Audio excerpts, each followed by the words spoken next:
ರಾಜಕಾರಣದ ಸುದ್ದಿ ಇದೀಗ ದೆಹಲಿಯ ಅಂಗಳದಲ್ಲಿದೆ. ಅದರಲ್ಲೂ ಭಾರತೀಯ ಜನತಾ ಪಕ್ಷ ಲೋಕಸಭಾ ಚುನಾವಣೆಯ ತಯಾರಿಯ ಸಂದರ್ಭದಲ್ಲಿ ಕಾರ್ಯಕಾರಿಣಿ ಮೀಟಿಂಗ್ ನಡೀತಾ ಇದೆ. ಅದಕ್ಕೆ ಸಂಬಂಧಪಟ್ಟ ಹಾಗೆ ಒಂದು ಬ್ರೇಕಿಂಗ್ ನ್ಯೂಸ್ ತಗೋತಾ ಇದ್ದೀನಿ.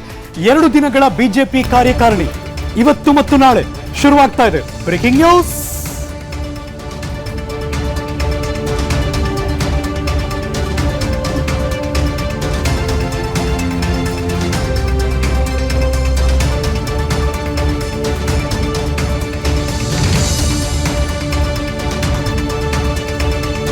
ಎರಡು ದಿನಗಳ ಬಿಜೆಪಿಯ ರಾಷ್ಟ್ರೀಯ ಮಂಡಳಿಯ ಸಭೆ ಕರೆದಿದ್ದಾರೆ. ಇವತ್ತು ಮತ್ತು ನಾಳೆ ಈಗಾಗಲೇ ಶುರುವಾಗಿದೆ.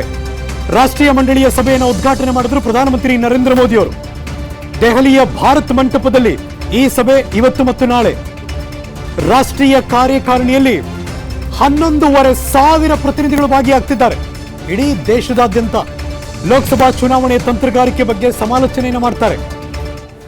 400 ಸೀಟ್ಗಳನ್ನು ಗೆಲ್ಲಬೇಕು ಅನ್ನೋದ್ರ ಬಗ್ಗೆ ತಯಾರಿಯನ್ನು ನಡೆಸ್ತಾರೆ.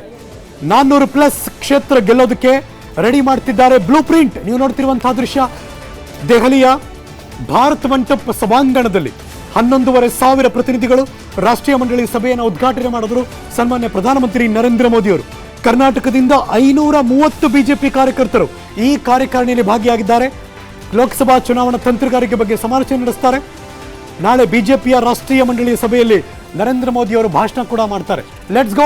ಇದ್ರ ಬಗ್ಗೆ ಒಂದಷ್ಟು ಮಾಹಿತಿಯನ್ನು ಕಲೆ ಹಾಕೋಣ. ನನ್ನ ಸಹೋದ್ಯೋಗಿ ಪೊಲಿಟಿಕಲ್ ಬ್ಯೂರೋ ಮುಖ್ಯಸ್ಥ ಮಾರುತಿ ಪಾವಗಡ ನೇರ ಸಂಪರ್ಕದಲ್ಲಿ ಜಾಯಿನ್ ಆಗ್ತಿದ್ದಾರೆ.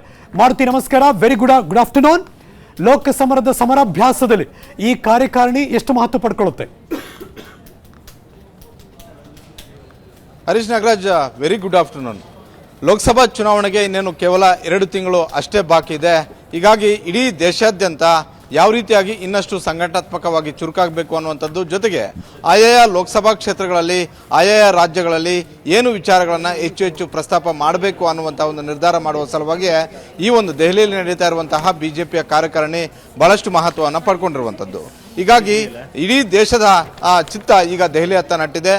ನಾಳೆ ನಡೆಯುವಂತಹ ಪ್ರಧಾನಿ ನರೇಂದ್ರ ಮೋದಿ ಅವರ ಒಂದು ಭಾಷಣ ಬಹಳಷ್ಟು ಗಮನ ಸೆಳೆದಿರುವಂಥದ್ದು. ಯಾಕಂತ ಹೇಳಿದ್ರೆ ಕಳೆದ 9 ವರ್ಷದಲ್ಲಿ ಪ್ರಧಾನಿ ನರೇಂದ್ರ ಮೋದಿ ಅವರು ಕೊಟ್ಟಿರುವಂತಹ ಒಂದು ಕೊಡುಗೆ, ಅದರ ಜೊತೆಗೆ ರಾಜ್ಯದಲ್ಲಿ 28 ಲೋಕಸಭಾ ಕ್ಷೇತ್ರದಲ್ಲಿ ಚುನಾವಣಾ ತಂತ್ರಗಾರಿಕೆಯನ್ನು ರೂಪಿಸುವ ಸಲುವಾಗಿ ಕೇವಲ ಕೋರ್ ಕಮಿಟಿ ಸದಸ್ಯರ ಅಷ್ಟರಿಗೆ ಆಹ್ವಾನವನ್ನು ಕೊಟ್ಟಿಲ್ಲ. ಈ ಬಾರಿ ಹಾಲಿ ಶಾಸಕರು, ಮಾಜಿ ಶಾಸಕರು, ಪರಿಷತ್ ಸದಸ್ಯರು ಹಾಗೂ ರಾಜ್ಯಸಭಾ ಸದಸ್ಯರು ಹಾಗೂ 26 ಜನ ಅಂದರೆ ಪಕ್ಷೇತರ ಅಭ್ಯರ್ಥಿ ಸುಮಲತಾ ಅವರು ಸೇರಿದಂತೆ ಎಲ್ಲರಿಗೂ ಕೂಡ ಇವತ್ತು ಮತ್ತೆ ನಾಳೆ ನಡೀತಾ ಇರುವಂತಹ ಒಂದು ಸಭೆಗೆ ಆಹ್ವಾನವನ್ನು ಕೊಟ್ಟಿರುವಂಥದ್ದು. ನಾಳೆ ರಾಜ್ಯ ಮಟ್ಟದ ನಾಯಕರುಗಳ ಜೊತೆ JP ನಡ್ಡಾ ಅವರು ಪ್ರತ್ಯೇಕವಾಗಿ ಸಭೆಯನ್ನು ಮಾಡ್ತಾರೆ. 28 ಲೋಕಸಭಾ ಕ್ಷೇತ್ರದಲ್ಲಿ JDS ಅವರನ್ನು ಹೊಂದಾಣಿಕೆ ಮಾಡಿಕೊಂಡು ಯಾವ ರೀತಿಯಾಗಿ ನಾವು ಸ್ಟ್ರಾಟಜಿಯನ್ನು ಮಾಡಬೇಕು, 28ಕ್ಕೆ 28 ಲೋಕಸಭಾ ಕ್ಷೇತ್ರಗಳನ್ನು ಗೆಲ್ಲೋದಕ್ಕೆ ಏನೆಲ್ಲ ರಣತಂತ್ರಗಳನ್ನು ಮಾಡಬೇಕು ಅಂತ ಒಂದು ಪ್ರಧಾನಿ ನರೇಂದ್ರ ಮೋದಿ ಅವರು ಕೊಟ್ಟಿರುವಂತಹ 9 ವರ್ಷಗಳ ಕಾಲದ ಆಡಳಿತ, ಜೊತೆಗೆ ರಾಜ್ಯ ಸರ್ಕಾರದ ವೈಫಲ್ಯಗಳು, ಅದರ ಜೊತೆಗೆ ಆಯಾ ಕ್ಷೇತ್ರದಲ್ಲಿರುವಂತಹ ಮೂಲಭೂತ ವಿಚಾರಗಳನ್ನ ಇಟ್ಕೊಂಡು ಚುನಾವಣಾ ತಂತ್ರಗಾರಿಕೆಯನ್ನ ರೂಪಿಸಬೇಕು ಅನ್ನುವಂತಹ ಒಂದು ಪಾಠವನ್ನ ಮಾಡುವಂತಹ ಒಂದು ಸಾಧ್ಯತೆ ಇದೆ. Harish Nagaraj. Okay, right. Thank you so much Maruti Pavagada ಈ ಕ್ಷಣದ ಮಾಹಿತಿಯನ್ನು ಅಪ್ಡೇಟ್ ಮಾಡಿದ್ದಕ್ಕೆ. ಅನುಕ್ಷಣದ ಸುದ್ದಿಗಳಿಗಾಗಿ Vistara news YouTube channel subscribe ಮಾಡಿ. ಹೊಸ ಸುದ್ದಿಗಳ ನೋಟಿಫಿಕೇಶನ್ಗಾಗಿ ಬೆಲ್ ಐಕಾನ್ ಕ್ಲಿಕ್ ಮಾಡಿ. ಲೇಟೆಸ್ಟ್ ಅಪ್ಡೇಟ್ಸ್ಗಾಗಿ www.vistaranews.com ವೆಬ್ಸೈಟ್ಗೆ ವಿಸಿಟ್ ಮಾಡಿ. ಅಂಗೈಯಲ್ಲೇ ಜಗತ್ತಿನ ಸುದ್ದಿ ತಿಳಿಯಲು Vistara news Kannada app download ಮಾಡಿ.